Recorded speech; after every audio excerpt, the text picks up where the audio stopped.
सब उद्योगपतियों की राय हो गई। भाई सरकार की ये व्यक्तिगत राय तो है नहीं, वो तो आर्थिक नीति सर्वेक्षण में अपना बता चुकी है कि इतने घंटे काम करना बीमारियों को न्योता देना है।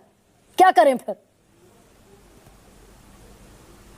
आपको, आपके दर्शकों को और मेरे फेलो पैनलिस्ट को सबसे पहले तो नमस्कार। जिस व्यक्ति के बयान पर हम ये चर्चा कर रहे हैं 80-90 घंटे काम करने वाली, वो कोई मामूली एक्स ब्यूरोक्रेट नहीं है। वो सीईओ रहे हैं नीति आयोग के, वो मोदी जी के बहुत विश्वस्त अधिकारी हैं और एक इकोनॉमिक जर्नलिस्ट रहते हुए मैंने उनको इंडस्ट्री में, मैंने उनको कॉमर्स में, मैंने उनको केरला काडर से यहां आते हुए देखा। वो बहुत विश्वस्त अधिकारी हैं मोदी जी के, बहुत एक्सेस है और वो उसी नीति आयोग के सीईओ थे जहां पर मोदी जी चेयरमैन है सबसे पहले तो उनके बयान को ये कह देना कि ये उनकी छोटी सी अपनी निजी राय है, मुझे लगता है वो सर्वथा गलत है।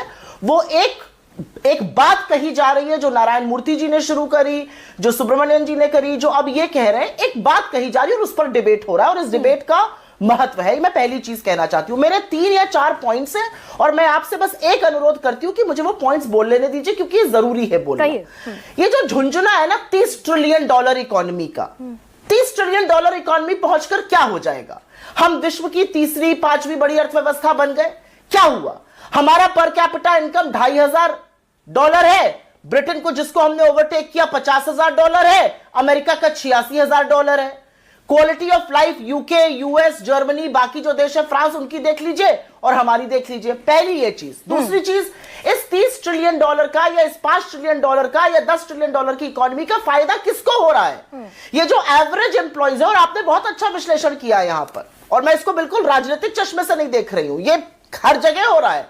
इस $30 ट्रिलियन की इकोनॉमी का फायदा बड़े तबके को हो रहा है, मिडिल क्लास इंडिया को नहीं हो रहा है। जो अमिताभ कांत जी अपनी राय बोल रहे हैं, उनको लुटियंस दिल्ली में रहने के लिए घर दिया जाता है, वो टॉप ब्यूरोक्रेट है, उनको सरकारी गाड़ी है, एसी का दफ्तर है, उनको थोड़े ही लोकल ट्रेन में लदकर डीटीसी बस में भेड़ बकरी की तरह से भरकर दफ्तर पहुंचना है, पसीना साफ करना है, उसके बाद काम करना है, 10 गाली सुननी है, काम में गड़बड़ होनी है, फिर घर आना है, आर्थिक तंगी से जूझना है।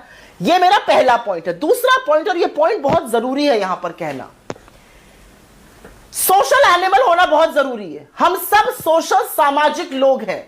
और क्या हम ये कह रहे हैं कि अगर आप 13-14 घंटे काम करेंगे तो डिवोर्स भी हो जाए, आपके बच्चे अडॉप्शन में कहीं और चले जाएं, आप ना किसी से मिलिए जुलिए ना कुछ करिए? और इसी से एक और बात बहुत जरूरी यहां पर निकलती है, जिसकी चर्चा बहुत होनी चाहिए और नहीं हो रही है।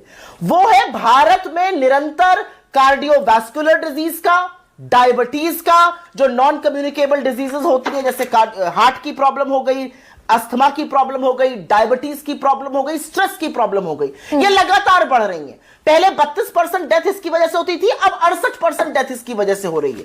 हम हैप्पीनेस सूचांक में 126 है 143 देशों में। तो हम वर्क लाइफ बैलेंस को ही कह रहे हैं कूड़े मैदान में फेंक दो। और अंतिम बात, और मुझे लगता है इसके बाद आप मुझसे सवाल पूछिएगा, अंतिम बात मैं ये जरूर कहना चाहती हूं, 2014 में एक ड्रीम दिखाया गया था, लोगों ने उस ड्रीम पे, उस पे विश्वास करके वोट दिया कि विकास होगा। 2019 आ गया, विकास का झुंझुना दिया गया। यहां पर बैठकर यह कह देना कि हर चौतरफा विकास हो रहा है, कहां हो रहा है चौतरफा विकास? मैं जानना चाहती हूं। 61,000 एमएसएमई बंद हो गए, लोगों की आय कम हुई है, लोगों की नौकरी कम हुई है।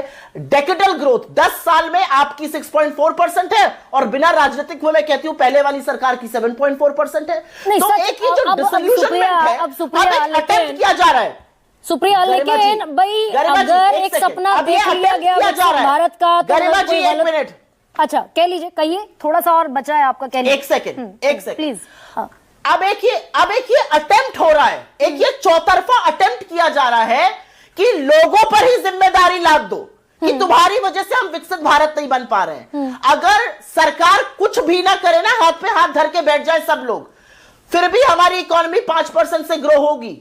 उसको 7 और 8% पे ले जाने का काम सरकार का है, सरकार की नीतियों का है। नहीं, यही मैं सवाल सुप्रिया पूछ रही थी, लेकिन उसमें तब पूरा होगा। लेकिन उसमें जो सबसे बड़ा चंक है इस देश के युवाओं का, भाई ये कह दें उन्हें कि कुछ मत करो, ये भी तो अपने आप में जस्टिफाई, एक प्लॉटिंग जस्टिफाई प्लैंक नहीं लगता। 8% की ग्रोथ रेट की जरूरत है